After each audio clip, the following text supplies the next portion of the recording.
가격 대비 위치가 좋았어요. 다만 카페트랑 립불이 뜰어뻐요. 좋은 후기 감사합니다. 한국과 일본에서 화제에 오른 한국 여행객이 남긴 일본 호텔 후기입니다. 좋은 말들을 쓰다가 한국인만 읽을 수 있게 불호 후기를 적은 건데요. 이 일본 사장님 역시나 알아듣지 못하고 오히려 감사하다는 답을 작성했습니다. 이 후기의 캡처본이 SNS를 타면서 일본 내에서 한글의 우수성과 배워야 한다는 여론이 조성되었다는데요. 특히 한자가 어려워 고통을 받고 있는 어린 학생들 사이에서 한글 배우기가 유행이랍니다. 그럼 어떻게 유행을 하고 있는지 소개해드리겠습니다. 이야기 들어가기 전에 대한민국을 응원하는 넥스트 코리아를 위해 구독과 좋아요, 댓글 한 번씩 남겨주신다면 영상 제작하는데 굉장한 힘이 됩니다. 감사합니다. 안녕하세요. 저는 일본 슈에츠 고등학교에 다니고 있는 미나토 유키나라고 합니다. 저는 최근 한글 동아리에 가입하여 친구들과 한글을 배우는 재미에 푹 빠졌습니다. 문자 메시지도 수업 중 필기도 전부 한글을 사용하기 시작했는데요. 사용하기 시작한 후로 학업 실력이 눈에 크게 올랐습니다. 처음에 혐한을 하던 부모님께서도 이제는 한국을 이해하고 배워가시려고 노력 중입니다. 누가 예상이나 했을까요?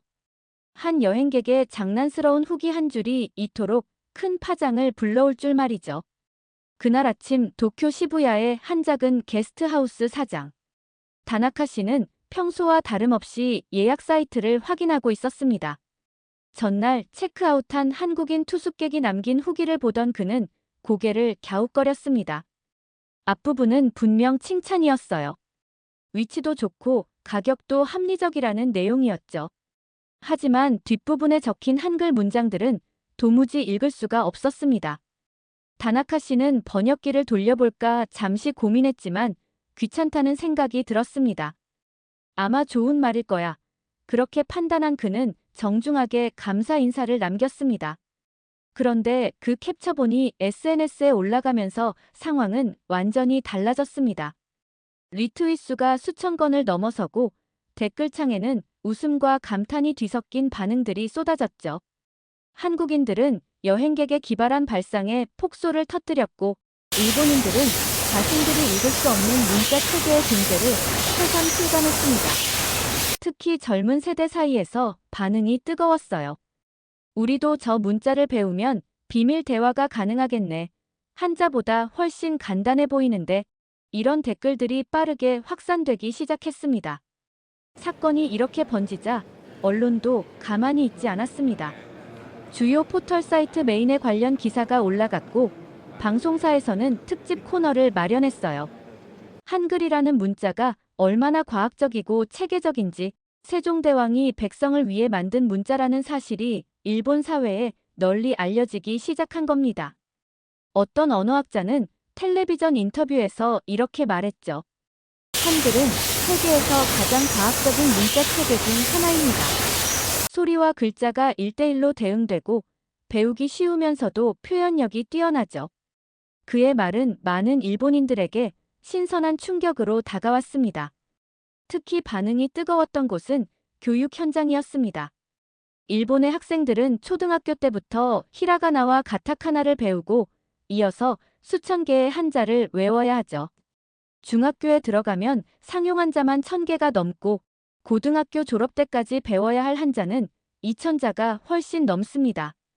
획수가 많고 복잡한 글자들을 끝없이 반복해서 써가며 외워야 하는 일본 학생들의 고통은 이루 말할 수 없었어요.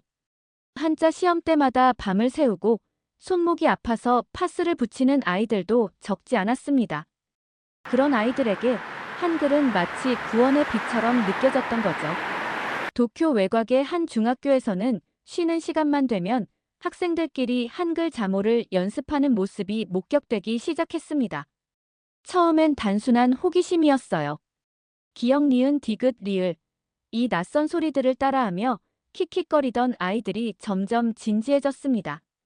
한글이 자음과 모음의 조합으로 이루어져 있다는 걸 알고 나니 배우는 속도가 놀라울 정도로 빨랐던 겁니다. 한자는 하나하나가 독립된 형태와 의미를 가지고 있어서 통째로 외워야 하지만 한글은 24개의 기본 자모만 익히면 모든 글자를 읽고 쓸 수 있었으니까요. 슈에츠 고등학교에 다니는 미나토 유키나도 그런 학생 중 한 명이었습니다. 유키나는 원래 성실한 학생이었지만 한자 공부만큼은 정말 힘들어했어요. 아무리 외워도 다음 날이면 까먹고 시험 때마다 비슷하게 생긴 글자들 때문에 헷갈려서 실수를 반복했죠. 그런 유키나에게 한글은 신세계였습니다. 친구가 소개해준 한글 동아리에 호기심 반 장면 반으로 가입했다가 그만 완전히 빠져들고 만 거예요. 동아리 모임은 주 이틀, 방과 후에 1시간씩 진행됐습니다. 선생님도 교재도 없었어요. 그저 유튜브 영상을 보고 한국 드라마 자막을 따라 쓰면서 조금씩 익혀갔죠. 유키나는 처음에 자음부터 배웠습니다. 기억은 혓부리가 목구멍을 막는 모양을 본뜬 거라는 설명을 듣고 깜짝 놀랐어요. 문자 자체에 발음 원리가 담겨 있다니 이건 정말 천재적인 발상이었습니다. 니은은 혀끝이 윗잇몸에 닿는 모양, 미음은 입모양을 본뜬 것, 이런 식으로 하나하나 배워가는 과정이 마치 퍼즐을 맞추는 것처럼 재미있었죠. 모음도 마찬가지였습니다. 아는 하늘을, 어는 땅을, 오는 사람을 상징한다는 이야기를 듣고 유키나는 감탄했어요. 이 문자를 만든 사람은 정말 철학자였구나. 그런 생각이 들었습니다. 일주일 만에 유키나는 기본 자모를 다 익혔습니다. 그리고 한 달이 지나자 짧은 문장을 읽고 쓸 수 있게 됐죠. 친구들과 문자 메시지를 주고받을 때도 한글을 쓰기 시작했어요. 처음엔 서툴렀지만 점점 빨라졌습니다. 무엇보다 좋았던 건 속도였어요. 한자를 쓸 땐 획수가 많아서 손이 느렸는데 한글은 빠르게 휘갈겨 써도 알아볼 수 있었으니까요. 그러다 보니 자연스럽게 수업 시간 필기에도 한글을 쓰기 시작했습니다. 처음엔 선생님이 이상하게 쳐다보기도 했지만 유키나는 아랑곳하지 않았어요. 중요한 건 내가 나중에 읽고 이해할 수 있느냐였으니까요. 그런데 놀라운 일이 벌어졌습니다. 한글로 필기를 하기 시작한 이후로 유키나의 학업 성적이 눈에 띄게 오르기 시작한 겁니다. 특히 암기 과목에서 효과가 컸어요. 역사나 생물 같은 과목은 외워야 할 용어가 많은데 한자로 쓰면 시간도 오래 걸리고 손도 아팠죠. 하지만 한글로 적으니 빠르게 정리할 수 있었고 복습할 때도 훨씬 수월했습니다. 게다가 글자 쓰기에 쏟던 에너지가 줄어드니 내용을 이해하는데 더 집중할 수 있었어요.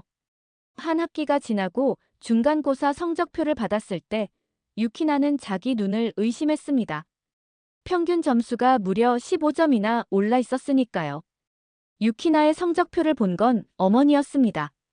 저녁 식사 준비를 하다가 식탁 위에 놓인 봉투를 발견하고 무심코 열어본 거죠.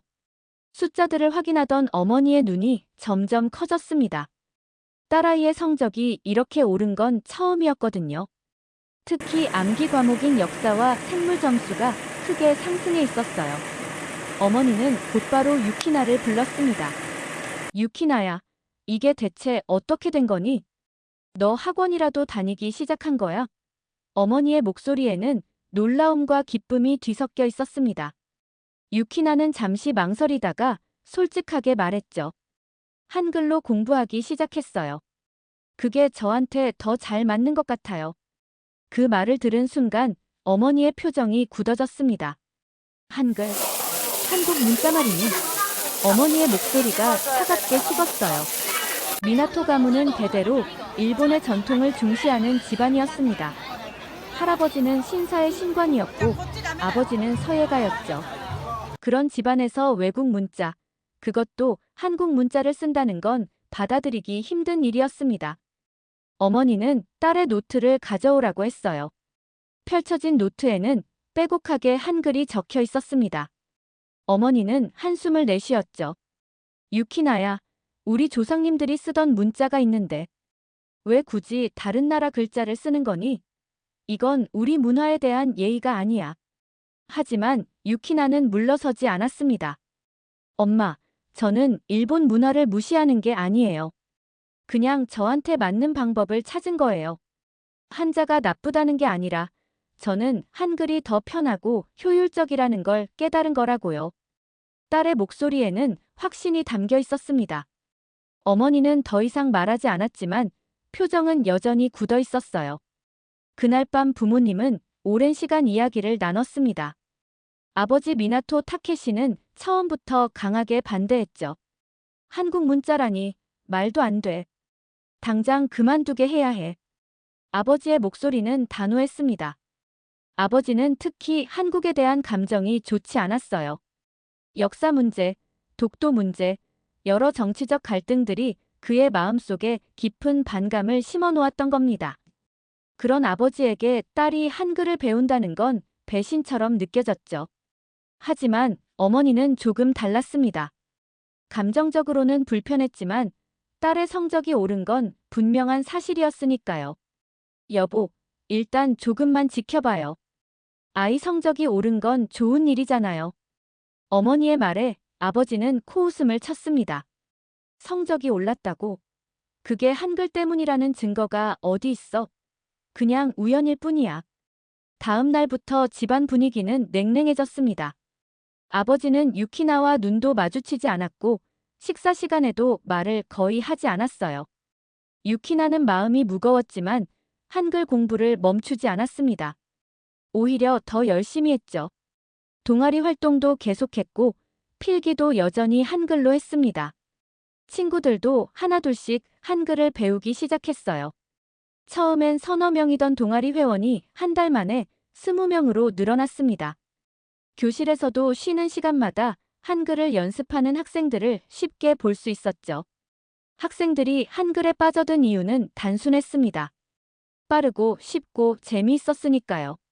한자는 하나를 배우는데도 오랜 시간이 걸리지만 한글은 기본 원리만 이해하면 조합은 무한했습니다.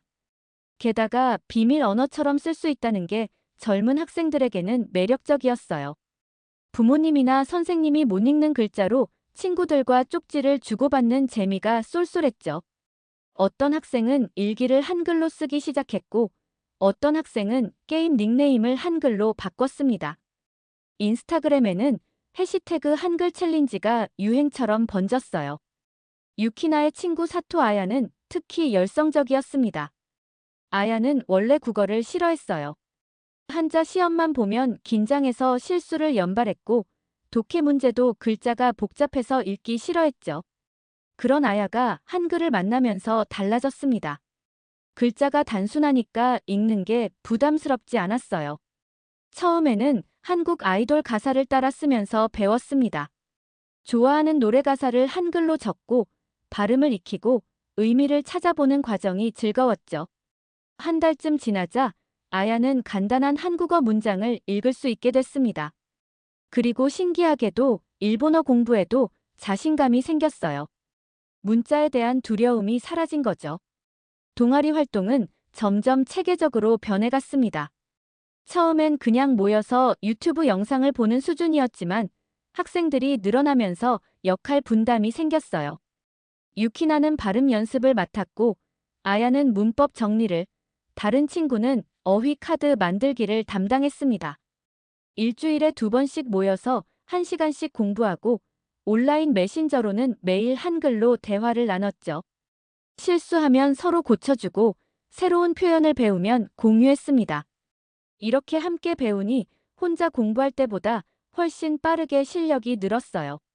한 학기가 지나고 기말고사가 다가왔습니다. 유키나는 이번에도 한글로 필기한 내용을 복습했어요. 그리고 시험을 치렀죠. 결과는 더욱 놀라웠습니다.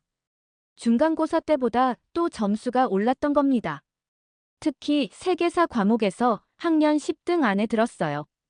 유키나는 믿을 수 없었습니다.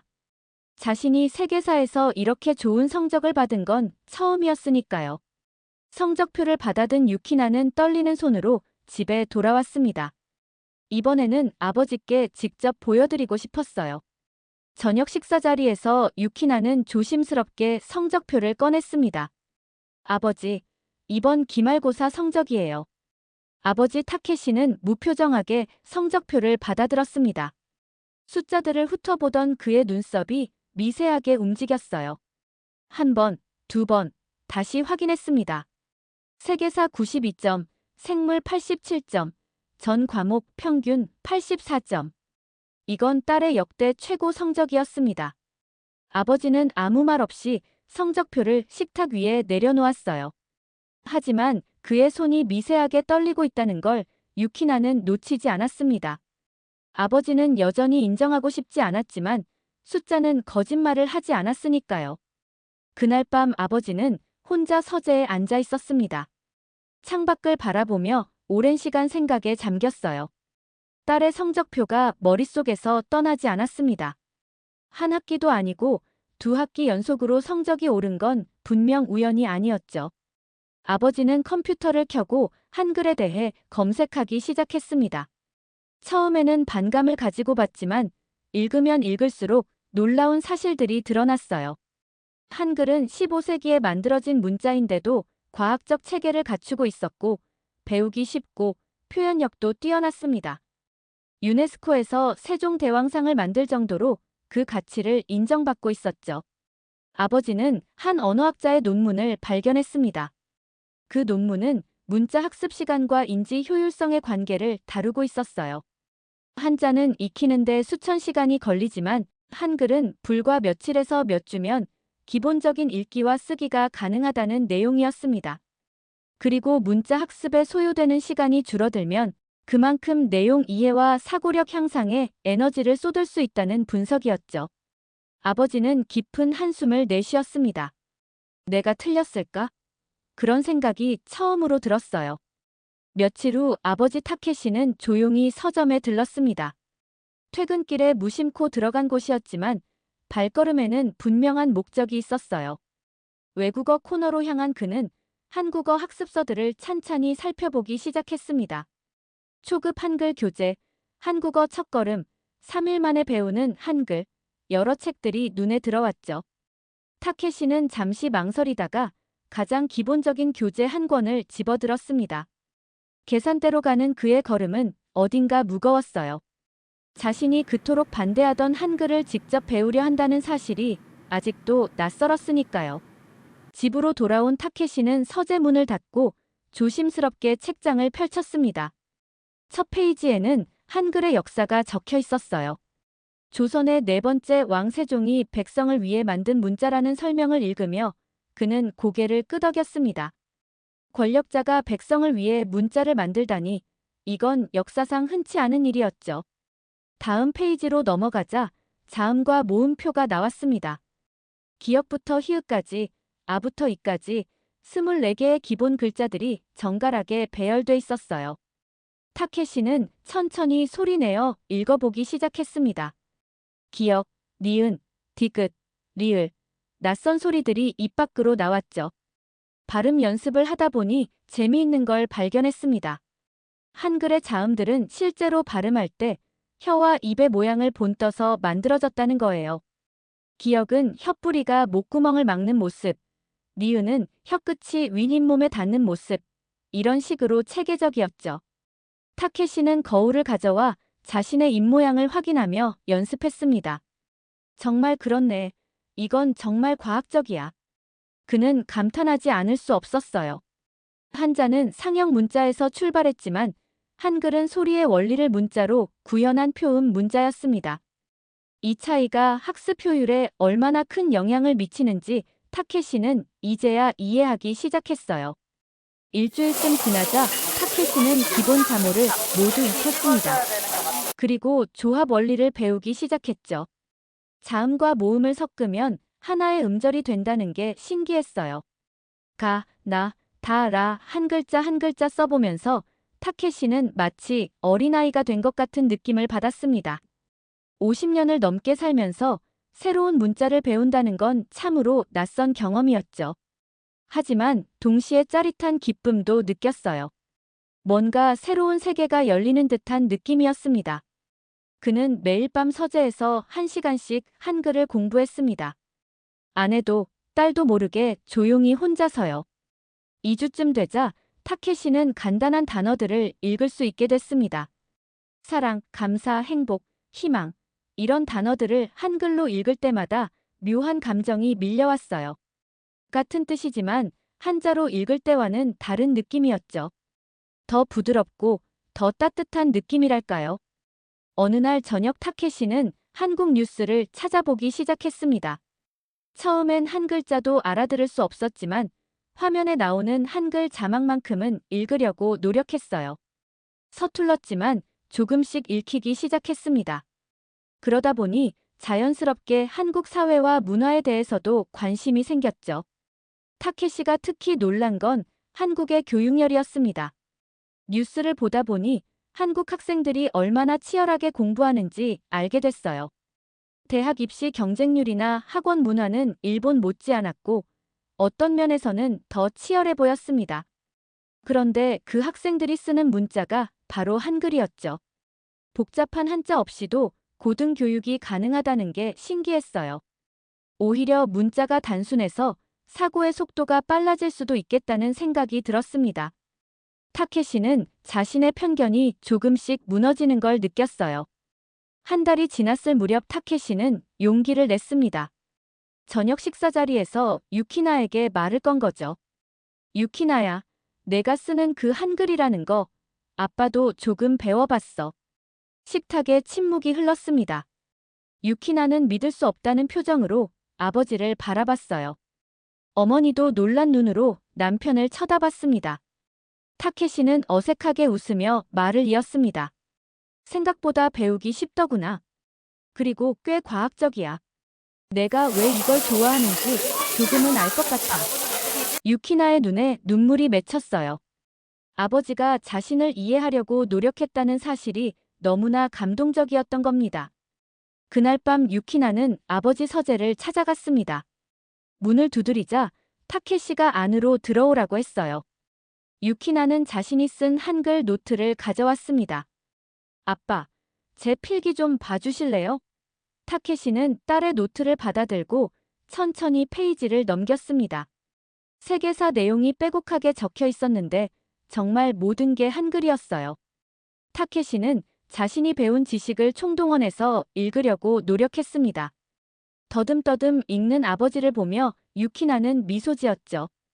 아빠가 이렇게 노력해주는 게 고마웠습니다.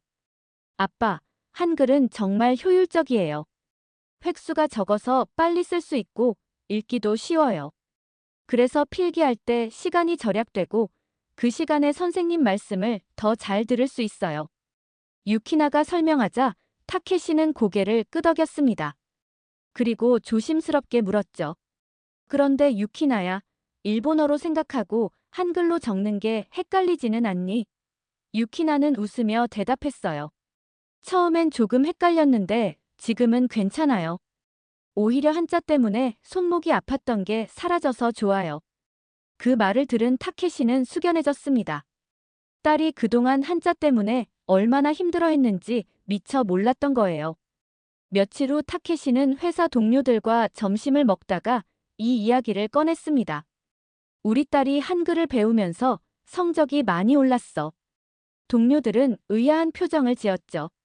한글? 그게 무슨 관계가 있어? 타케시는 자신이 공부한 내용을 설명하기 시작했습니다. 한글은 표음 문자라서 배우기 쉽고 쓰기도 빠르다는 것. 그래서 학습 효율이 올라갈 수 있다는 것을요.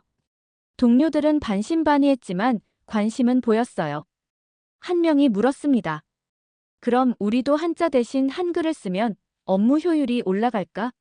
타케시는 웃으며 대답했죠.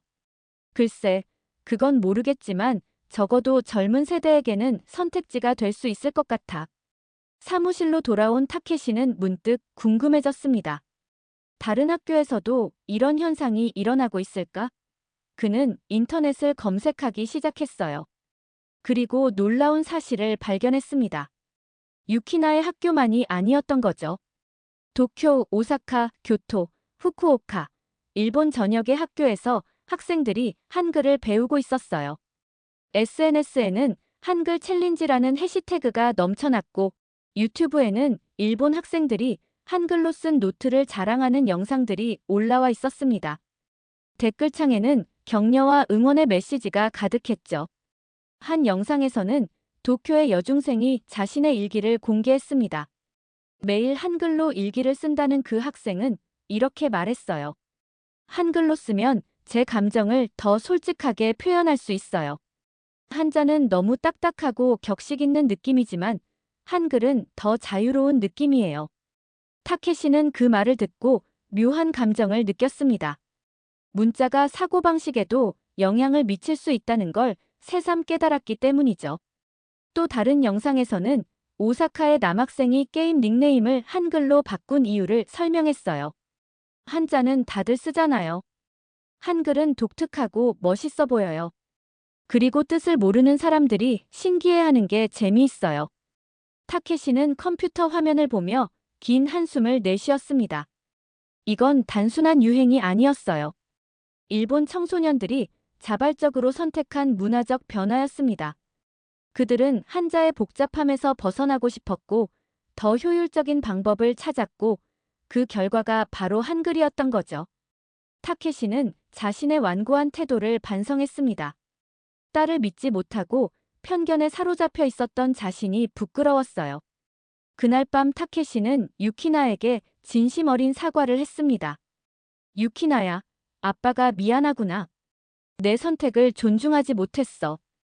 이제는 응원할게. 유키나는 아버지를 꼭 안아주었습니다. 유키나의 학교에서 한글 열풍은 더욱 거세졌습니다. 동아리 회원 수는 50명을 넘어섰고 이제는 교실 곳곳에서 한글을 쓰는 학생들을 쉽게 찾을 수 있었어요. 쉬는 시간만 되면 학생들은 서로의 노트를 펼쳐놓고 한글 필기를 비교했습니다. 누가 더 예쁘게 썼는지, 누가 더 빨리 쓰는지 이런 것들이 자연스러운 대화 소재가 됐죠. 칠판 한쪽에는 오늘의 한글 단어라는 코너가 생겼어요. 매일 한 명씩 돌아가며 새로운 한국어 단어를 적고 뜻을 설명하는 시간이었습니다. 선생님들도 처음엔 의아해했지만 점차 이해하기 시작했어요. 담임 선생님인 사토 선생님은 학생들의 변화를 주목했습니다. 70대 중반의 베테랑 교사였던 그는 수십 년간 교단에 서왔지만 이런 현상은 처음 봤어요. 학생들이 자발적으로 외국 문자를 배우고 그걸 일상에 적용하다니 말이죠. 처음에 사토 선생님은 우려했습니다. 일본어 교육을 소홀히 하는 건 아닐까, 정체성 혼란이 오는 건 아닐까, 하지만 시간이 지나면서 생각이 바뀌었어요. 학생들은 일본어를 포기한 게 아니라 더 효율적인 도구를 찾은 것 뿐이었으니까요. 오히려 학업 성적이 전반적으로 올라가는 걸 보면서 긍정적인 효과를 인정하지 않을 수 없었습니다. 어느 날 사토 선생님은 학생들에게 질문했습니다. 여러분, 한글을 배우면서 가장 좋았던 점이 뭔가요? 학생들의 손이 일제히 올라갔어요. 첫 번째로 지명받은 학생은 이렇게 말했습니다. 필기 속도가 빨라져서 선생님 말씀을 놓치는 일이 줄었어요. 두 번째 학생은 손목이 덜 아파요. 한자 쓸 때는 획수가 많아서 손이 금방 피곤했거든요 라고 답했죠. 세 번째 학생은 더 흥미로운 대답을 했습니다. 글자 쓰는데 신경 덜 쓰니까 생각할 시간이 더 많아졌어요. 사토 선생님은 고개를 끄덕였습니다. 바로 그거였어요. 문자는 도구일 뿐이고 중요한 건 그 도구로 무엇을 하느냐였던 겁니다. 하지만 모든 선생님이 긍정적인 건 아니었어요. 국어를 담당하는 오카다 선생님은 강하게 반대했습니다. 그는 전통주의자였고 한자야말로 일본 문화의 정수라고 믿었죠. 어느 날 교무회의에서 오카다 선생님이 입을 열었습니다. 학생들이 한글에 빠져서 한자 공부를 소홀히 하고 있습니다. 이건 우리 전통 문화를 경시하는 거예요. 당장 금지시켜야 합니다. 그의 목소리는 단호했어요. 하지만 사토 선생님은 다른 의견을 냈습니다. 오카다 선생님, 학생들은 한자를 버린 게 아닙니다. 그저 더 효율적인 방법을 찾았을 뿐이에요. 그리고 실제로 성적이 오르고 있지 않습니까? 교무실에는 긴장감이 흘렀습니다. 두 선생님의 의견은 첨예하게 대립했죠. 다른 선생님들도 의견이 갈렸어요. 어떤 선생님은 학생들의 자율성을 존중해야 한다고 했고, 어떤 선생님은 학교에서 관리가 필요하다고 주장했습니다. 결국 교장 선생님이 중재에 나섰어요. 일단은 지켜보도록 합시다. 학생들이 자발적으로 하는 일이고 학업에 방해가 되지 않는다면 굳이 막을 이유는 없어 보입니다. 다만 한자 교육도 소홀히 하지 않도록 지도해 주시기 바랍니다. 교장의 말에 선생님들은 고개를 끄덕였지만 오카다 선생님의 표정은 여전히 굳어 있었어요. 한편 교실에서는 새로운 변화가 일어나고 있었습니다. 한글을 배우면서 학생들의 발표 태도가 달라진 거예요. 이전에는 칠판에 한자를 쓰는 게 부담스러워 발표를 꺼리던 학생들이 많았습니다. 획수가 많은 글자를 틀리면 창피했으니까요. 하지만 한글로 키워드를 정리하기 시작하면서 발표가 수월해졌어요. 글자 쓰기에 대한 부담이 줄어드니 내용 전달에 더 집중할 수 있었던 겁니다. 사토 선생님은 이런 변화를 긍정적으로 평가했습니다. 학생들이 더 적극적으로 의견을 표현하고 토론에도 활발하게 참여하기 시작했으니까요. 유키나의 친구 타나카 켄은 특히 변화가 컸습니다. 켄은 원래 조용하고 소극적인 성격이었어요. 수업 시간에 발표는커녕 질문도 잘하지 않았죠. 그런데 한글을 배우면서 달라졌습니다. 한글로 필기를 하니까 정리가 잘 됐고, 정리가 잘 되니까 이해도 잘 됐어요. 이해가 되니까 자신감이 생겼죠. 어느 날 수학 시간에 켄이 손을 들었습니다. 선생님, 제가 이 문제 풀어볼게요. 학생들은 깜짝 놀랐어요. 켄이 자발적으로 발표를 한 건 처음이었으니까요. 칠판 앞에 선 켄은 떨리는 손으로 한글로 풀이 과정을 적기 시작했습니다. 빠르게 정리하고 설명하고 답을 도출했죠. 수학 선생님은 처음엔 의아해했지만 곧 이해했습니다. 켄이 쓴 한글은 비록 일본어가 아니었지만 수식과 논리는 명확했어요. 그리고 무엇보다 켄이 자신감 있게 설명하는 모습이 인상적이었습니다. 잘했어, 켄. 정확한 풀이야. 선생님의 칭찬에 켄은 환하게 웃었어요. 자리로 돌아온 켄에게 친구들이 엄지를 치켜 세웠습니다. 켄, 너 완전 달라졌다. 목소리에 자신감이 넘치더라. 켄은 부끄러워하면서도 기뻤습니다. 한글이 자신에게 용기를 준 거예요. 문자라는 도구가 사람의 심리에까지 영향을 미칠 수 있다는 걸 켄은 몸소 경험한 겁니다. 점심시간이면 학생들은 운동장 벤치에 모여 한글로 쪽지를 주고받았습니다. 일본어로 말하지만 쪽지는 한글로 쓰는 게 일종의 놀이가 됐어요. 좋아하는 아이돌 이야기, 주말 계획, 시험 걱정, 평범한 10대들의 대화였지만 한글이라는 매개체가 특별함을 더했습니다. 어떤 학생은 연애 편지를 한글로 썼어요. 좋아하는 친구에게 고백하고 싶은데 용기가 나지 않아서 한글로 쓰면 조금 덜 부끄러울 것 같았던 거죠. 받는 친구도 한글을 배우고 있었기에 편지를 읽을 수 있었고 둘은 그렇게 가까워졌습니다. 한글은 단순한 문자를 넘어 학생들의 감정을 연결하는 다리가 되고 있었어요. 유키나는 동아리 회장으로서 매달 한 번씩 발표회를 기획했습니다. 회원들이 한글로 짧은 글을 쓰고 발표하는 시간이었죠. 어떤 학생은 시를 썼고 어떤 학생은 일기를, 어떤 학생은 짧은 이야기를 발표했습니다. 발음이 서툴고 문법이 틀려도 괜찮았어요. 중요한 건 자신의 생각을 표현하는 거였으니까요. 발표회에는 점점 더 많은 학생들이 참관하러 왔습니다.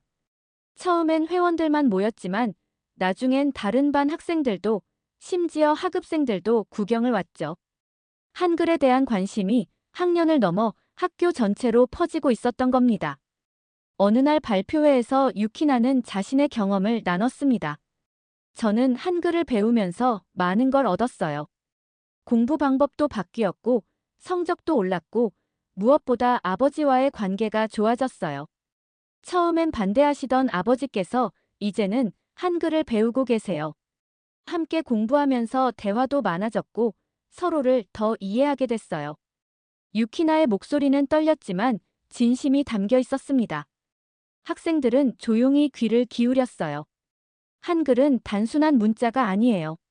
새로운 세계를 여는 열쇠예요. 저는 한글을 통해 한국 문화도 알게 됐고 더 넓은 시각을 갖게 됐어요. 여러분도 한글을 배우면서 뭔가 새로운 걸 발견하길 바라요. 발표가 끝나자 박수가 터져 나왔습니다. 학생들은 유키나의 용기에 감동했고 그 진심에 공감했어요. 발표회가 끝난 후 한 하급생이 유키나에게 다가왔습니다. 선배님, 저도 동아리에 가입하고 싶어요. 한글 배우고 싶어요. 유키나는 환하게 웃으며 대답했죠. 물론이야. 언제든지 환영해. 같이 배우자. 그렇게 동아리는 더욱 커졌고 한글은 학교 문화의 일부가 되어갔습니다. 복도를 지나가다 보면 벽에 붙은 한글 포스터를 쉽게 볼 수 있었고 도서관에는 한국어 학습서가 늘 대출 중이었어요. 방과 후 동아리실에서는 학생들이 진지하게 한글을 연습했습니다. 어떤 학생은 노래 가사를 따라 쓰고 어떤 학생은 한국 드라마 대사를 외우고 어떤 학생은 친구에게 편지를 썼어요. 각자의 방식으로 한글을 즐기고 있었던 겁니다. 유키나는 그 모습을 보며 뿌듯함을 느꼈습니다. 자신이 시작한 작은 관심이 이렇게 많은 사람들에게 영향을 주다니 믿을 수 없었어요. 동아리 부회장인 아야가 유키나 옆에 앉으며 말했습니다. 유키나, 우리 정말 대단한 일을 하고 있는 것 같아. 이렇게 많은 친구들이 한글을 배우다니. 유키나는 고개를 끄덕이며 답했어요. 맞아. 그런데 이건 시작일 뿐이야. 앞으로 더 많은 일들이 기다리고 있을 거야. 슈에츠 고등학교의 한글 열풍은 곧 지역 언론의 관심을 끌었습니다. 지역 신문사 기자가 학교를 찾아왔고 학생들과 선생님들을 인터뷰했어요. 기사 제목은 이렇게 뽑혔습니다. 한자 대신 한글을 선택한 일본 청소년들, 그들이 말하는 이유는? 기사가 나가자 반응은 폭발적이었습니다. 온라인 댓글창에는 찬반 의견이 격렬하게 부딪혔죠. 어떤 사람들은 학생들의 창의적인 선택을 응원했고 어떤 사람들은 전통을 버리는 행위라고 비난했습니다. 하지만 분명한 건 사람들의 이목이 집중됐다는 거였어요. 한글이라는 단어가 일본 사회에서 뜨거운 화두가 된 겁니다. 며칠 후에는 도쿄의 한 방송국에서 연락이 왔습니다. 저녁 뉴스 특집 코너에서 다루고 싶다는 거였어요. 제작진은 학교를 방문해 학생들의 일상을 촬영했습니다. 한글 동아리 활동 모습, 한글로 필기하는 수업 장면, 친구들끼리 한글로 쪽지를 주고받는 모습까지 카메라는 모든 걸 담았죠. 유키나도 인터뷰 대상이 됐습니다. 카메라 앞에 선 유키나는 처음엔 긴장했지만 곧 진정하고 또박또박 말했어요. 한글은 제게 공부의 효율성을 높여줬을 뿐 아니라 새로운 문화를 이해하는 창문이 되어줬습니다. 저는 한글을 배우면서 한국이라는 나라를 더 알게 됐고 편견 없이 바라보게 됐어요. 방송이 나간 날 밤 일본 전역이 들썩였습니다. 시청자 게시판에는 수천 개의 댓글이 달렸어요. 우리 아이도 한자 때문에 너무 힘들어해요. 한글을 배워보게 해야겠어요라는 학부모도 있었고 일본 문화를 버리는 행위다. 교육당국이 나서야 한다는 비판도 있었습니다. 하지만 압도적으로 많았던 건 응원의 메시지였어요. 청소년들의 자발적인 선택을 존중해야 한다. 효율적인 학습 방법을 찾은 건 칭찬받을 일이다. 이런 의견들이 대다수였죠. 방송 다음 날 유키나의 학교에는 전국에서 문의 전화가 쏟아졌습니다. 우리 학교에서도 한글 동아리를 만들고 싶은데 어떻게 시작하면 좋을까요? 학부모들과 교사들의 질문이었어요.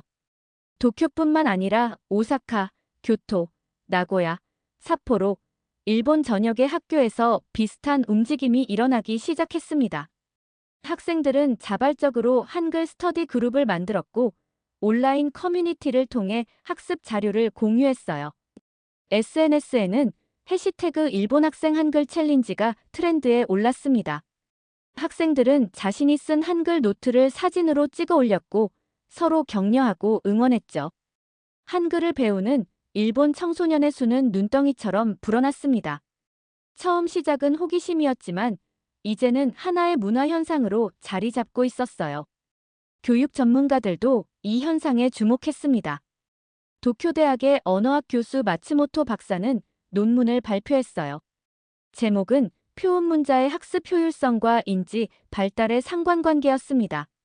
논문에서 마츠모토 박사는 한자와 같은 표의 문자는 학습에 오랜 시간이 걸리지만 한글과 같은 표음 문자는 짧은 시간에 익힐 수 있고 그 차이가 학습 효율에 큰 영향을 미친다고 분석했죠.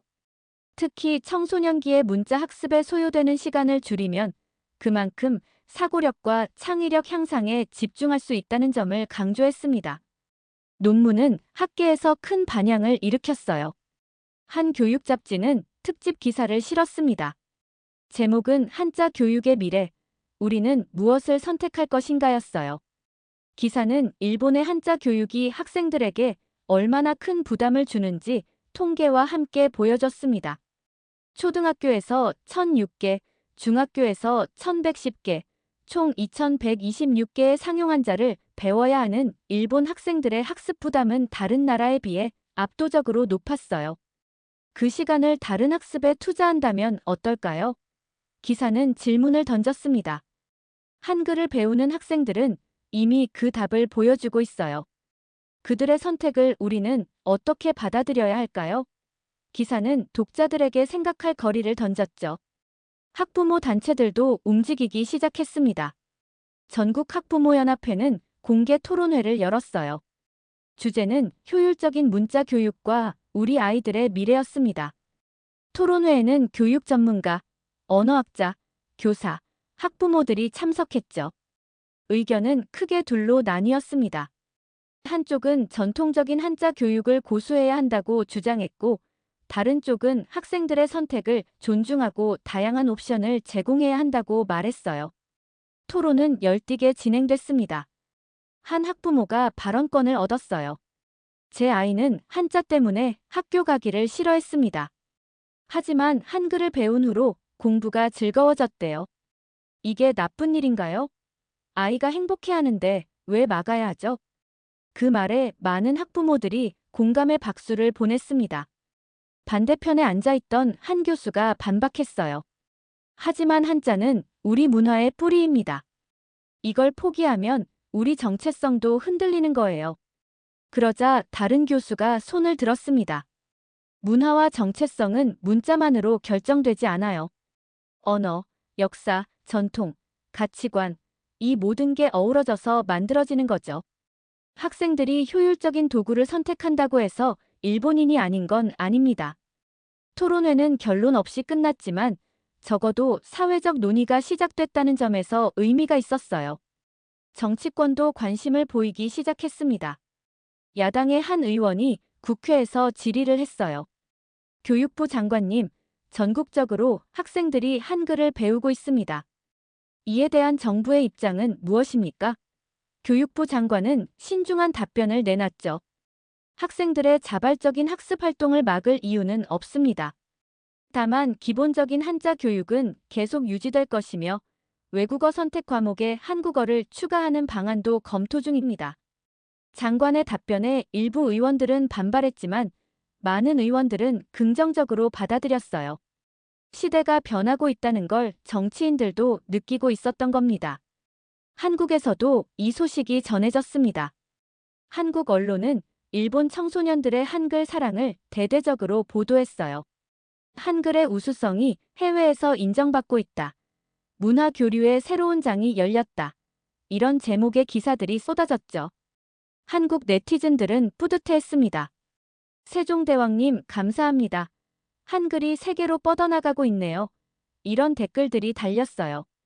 한국 교육부는 일본 청소년들을 위한 한글 교재 무료 배포를 발표했고 한국문화원은 온라인 한글 강좌를 개설했습니다. 양국 간의 문화 교류가 민간 차원에서 자연스럽게 일어나고 있었던 거죠. 유키나는 이 모든 변화를 지켜보며 놀라움을 감추지 못했습니다. 자신이 단순히 공부 방법을 바꾼 것뿐인데 이렇게 큰 사회적 반향이 일어날 줄은 몰랐으니까요.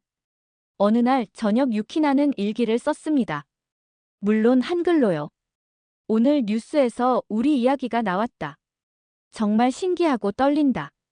나는 그냥 편한 방법을 찾았을 뿐인데 이렇게 많은 사람들이 관심을 가져주다니. 한글을 배우면서 나는 많은 걸 배웠다. 효율성도 배웠고 다른 문화를 존중하는 마음도 배웠다. 그리고 무엇보다 나 자신을 믿는 법을 배웠다. 앞으로 어떤 일이 일어날지 모르겠지만 나는 내 선택을 후회하지 않는다. 일기를 쓰고 나서 유키나는 창밖을 바라봤습니다. 밤하늘에는 별들이 반짝이고 있었어요. 저 별들처럼 일본과 한국도 가까이 있으면서도 각자 빛나고 있구나. 그런 생각이 들었습니다. 한글은 단순한 문자가 아니라 두 나라를 연결하는 다리였어요. 그리고 유키나는 그 다리를 건너는 첫 번째 세대 중 하나였습니다. 내일 학교에 가면 또 어떤 일이 기다리고 있을까? 유키나는 설레는 마음으로 잠자리에 들었습니다. 한글이 가져다준 변화는 이제 막 시작이었으니까요. 학교에서는 새로운 제안이 나왔습니다. 교장 선생님이 교무회의에서 발표했어요. 학생들의 한글 학습 열기를 공식적으로 지원하면 어떨까요? 방과 후 프로그램으로 한국어 강좌를 개설하는 겁니다. 선생님들의 반응은 다양했죠. 찬성하는 목소리도 있었고 여전히 우려하는 목소리도 있었습니다. 하지만 결국 다수결로 찬성이 결정됐어요. 학교는 외부 강사를 초빙해 정식 한국어 강좌를 열기로 했습니다. 소식이 전해지자 학생들은 환호했어요. 드디어 체계적으로 배울 수 있게 된 거죠. 유키나는 동아리 친구들과 함께 기뻐했습니다. 우리의 노력이 결실을 맺고 있어. 이제 더 많은 친구들이 한글을 배울 수 있게 됐어. 한국어 강좌가 정식으로 개설된 첫날, 강의실은 학생들로 가득 찼습니다. 정원은 30명이었지만 50명이 넘는 학생들이 몰려들었어요. 복도까지 학생들이 서 있을 정도였죠. 강사로 온 박 선생님은 20대 후반의 젊은 한국인 여성이었습니다. 그녀는 일본에서 유학을 하다가 한국어를 가르치게 됐다고 자기소개를 했어요. 여러분을 만나게 되어 정말 기쁩니다. 한글은 배우면 배울수록 아름다운 문자예요. 함께 즐겁게 공부해봐요. 박 선생님의 밝은 미소에 학생들도 편안해졌습니다. 첫 수업은 한글의 역사부터 시작했어요. 세종대왕이 백성을 사랑하는 마음으로 만든 문자라는 이야기를 들으며 학생들은 감동했죠. 박 선생님은 단순히 문자만 가르치지 않았습니다. 한국의 문화, 역사, 사회에 대해서도 이야기했어요.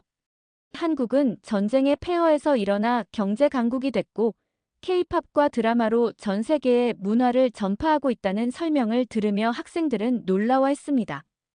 유키나는 특히 관심이 많았어요. 선생님, 한국 학생들은 어떻게 공부해요? 유키나의 질문에 박 선생님이 웃으며 답했습니다. 한국 학생들도 여러분처럼 열심히 공부해요. 어쩌면 더 치열할지도 모르죠. 하지만 한글이라는 효율적인 문자 덕분에 적어도 글자 쓰기에 시간을 낭비하지는 않아요. 그 시간에 더 깊이 생각하고 더 많이 배우는 거죠. 수업은 일주일에 2번, 1시간 반씩 진행됐습니다. 박 선생님은 체계적인 커리큘럼을 준비했어요. 첫 달에는 기본 자모와 발음, 둘째 달에는 기초 문법과 단어, 셋째 달부터는 간단한 회화와 작문을 가르쳤습니다. 학생들의 실력은 놀라울 정도로 빠르게 늘었어요. 이미 독학으로 한글을 익힌 학생들이 많았기에 체계적인 수업이 더해지자 시너지 효과가 났던 겁니다. 한 달이 지나자 학생들은 간단한 문장을 읽고 쓸 수 있게 됐고 2달이 지나자 짧은 대화를 한국어로 나눌 수 있게 됐습니다. 안녕하세요. 만나서 반갑습니다. 이런 인사말들이 교실에서 자연스럽게 오갔어요. 유키나는 수업 시간마다 앞자리에 앉아 열심히 필기했습니다. 박 선생님의 설명 하나하나가 귀중했어요. 한국어의 존댓말 체계, 조사의 활용, 시제 변화, 배울수록 한국어는 논리적이면서도 섬세한 언어라는 걸 깨달았습니다. 어느 날 박 선생님이 과제를 냈어요. 자신의 꿈에 대해 한국어로 짧은 글을 써오세요. 유키나는 고민했습니다. 내 꿈은 뭘까? 그동안 너무 바쁘게 살아서 진지하게 생각해 본 적이 없었던 거예요. 그날 밤 유키나는 오랜 시간 고민한 끝에 글을 쓰기 시작했습니다. 한글로요. 나의 꿈은 다리가 되는 것입니다. 일본과 한국을 연결하는 다리, 서로 다른 문화를 이해하게 돕는 다리가 되고 싶습니다. 다음 수업 시간에 학생들은 자신의 글을 발표했습니다. 어떤 학생은 의사가 되고 싶다고 했고, 어떤 학생은 음악가를 꿈꿨어요. 유키나의 차례가 왔을 때 그녀는 떨리는 목소리로 자신의 글을 읽었습니다. 서툰 발음이었지만 진심이 담겨 있었어요. 발표가 끝나자 박 선생님이 눈시울을 붉혔습니다. 유키나, 정말 아름다운 꿈이에요. 그 꿈을 꼭 이루길 바랄게요. 선생님도 여러분을 응원하고 있어요. 박 선생님의 격려에 유키나는 눈물을 참을 수 없었습니다. 함께 수업을 듣던 친구들도 박수를 보냈죠. 그 순간 교실은 따뜻한 감동으로 가득 찼습니다. 몇 달 후 유키나는 대학 진학을 앞두고 있었습니다. 진로를 고민하던 유키나는 국제관계학과를 선택했어요. 일본과 한국, 더 나아가 아시아 국가들 간의 이해와 협력을 연구하고 싶었습니다. 한글을 배우면서 깨달은 것들을 학문적으로 더 깊이 탐구하고 싶었던 거죠. 입시 면접에서 면접관이 물었습니다. 왜 국제관계학을 전공하고 싶습니까? 유키나는 자신있게 답했어요. 저는 한글을 배우면서 문화 간 소통의 중요성을 깨달았습니다. 작은 문자 하나가 얼마나 큰 변화를 만들 수 있는지 경험했어요. 앞으로 저는 국가 간의 다리가 되고 싶습니다. 서로를 이해하고 존중하는 세상을 만드는 데 기여하고 싶어요. 면접관들은 감명 깊다는 표정을 지었고 유키나는 무사히 합격했습니다. 합격 통지서를 받아든 날 유키나는 가족과 함께 조촐한 축하 자리를 가졌어요. 아버지 타케시가 잔을 들며 말했습니다. 유키나야, 축하한다. 내가 내 길을 찾아서 정말 자랑스럽구나. 어머니도 눈물을 글썽이며 딸의 손을 잡았어요. 우리 딸, 정말 멋지게 컸어. 앞으로도 내가 하고 싶은 일 하면서 행복하게 살았으면 좋겠어. 유키나는 부모님께 감사의 인사를 전했습니다. 엄마, 아빠, 제가 여기까지 올 수 있었던 건 두 분이 결국 저를 믿어주셨기 때문이에요.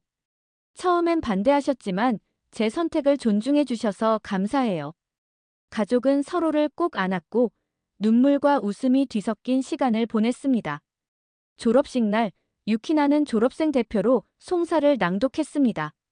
사랑하는 선생님들, 그리고 동료 학우 여러분. 오늘 우리는 새로운 시작을 앞두고 있습니다. 지난 3년간 우리는 많은 것을 배우고 경험했어요. 저에게는 특히 특별한 3년이었습니다. 한글이라는 작은 씨앗이 제 삶을 완전히 바꿔놓았으니까요. 저는 이 학교에서 배웠습니다. 용기 있게 도전하는 법을, 다름을 존중하는 법을, 그리고 함께 성장하는 법을요. 앞으로 우리가 어디로 가든, 무엇을 하든 이곳에서 배운 것들이 우리의 밑거름이 될 거라고 믿습니다.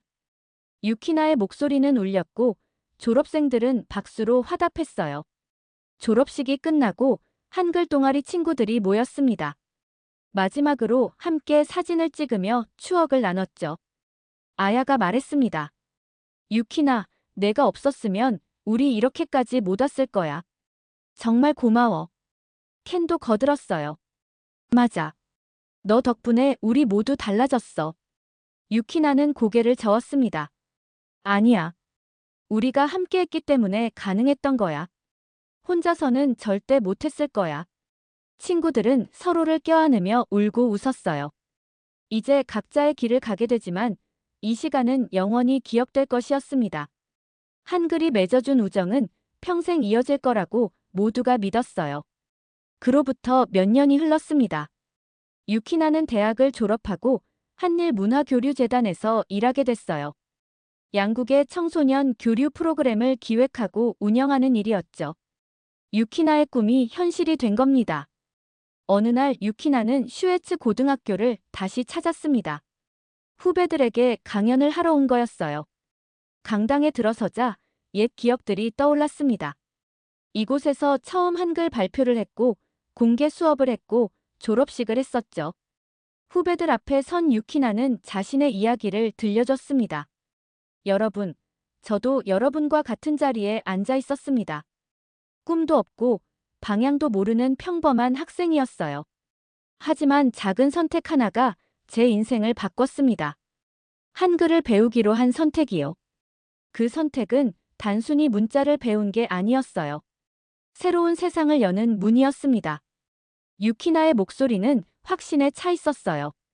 여러분도 자신만의 문을 찾으세요. 그게 한글일 수도 있고 다른 무엇일 수도 있어요. 중요한 건 용기를 내서 시도하는 거예요. 실패하더라도 괜찮습니다. 그 과정에서 배우는 게 있으니까요. 그리고 기억하세요. 다름은 틀림이 아니라 배움의 기회라는 걸요. 서로 다른 문화를 이해하고 존중할 때 우리는 더 풍요로워집니다. 강연이 끝나고 한 학생이 손을 들었어요. 선배님, 한글을 배우길 정말 잘했다고 생각하세요? 유키나는 주저없이 답했습니다. 네, 제 인생 최고의 선택이었어요. 그날 저녁 유키나는 부모님과 함께 저녁 식사를 했습니다. 아버지는 이제 한국어로 간단한 대화를 할 수 있을 정도가 됐고, 어머니는 한국 요리를 즐겨 만들었어요. 식탁에는 김치찌개와 잡채가 올라와 있었죠. 가족은 일본어와 한국어를 섞어가며 대화했습니다. 웃음소리가 끊이지 않았어요. 유키나는 생각했습니다. 한 호텔 리뷰에서 시작된 작은 불씨가 이렇게 큰 변화를 만들어냈구나. 그 변화의 중심에 자신이 있었다는 게 믿기지 않았지만 동시에 자랑스러웠어요. 한글은 단순한 문자가 아니었습니다. 사람과 사람을, 문화와 문화를, 세대와 세대를 잇는 다리였습니다. 그리고 그 다리 위에서 수많은 사람들이 서로를 향해 손을 내밀고 있었어요. 유키나는 창밖을 바라보며 미소 지었습니다. 내일도 모레도 이 다리는 계속 이어질 거야. 그리고 나는 그 다리를 더욱 튼튼하게 만드는 일을 계속할 거야. 한글이 준 선물을 이제 세상에 돌려줄 시간이었습니다.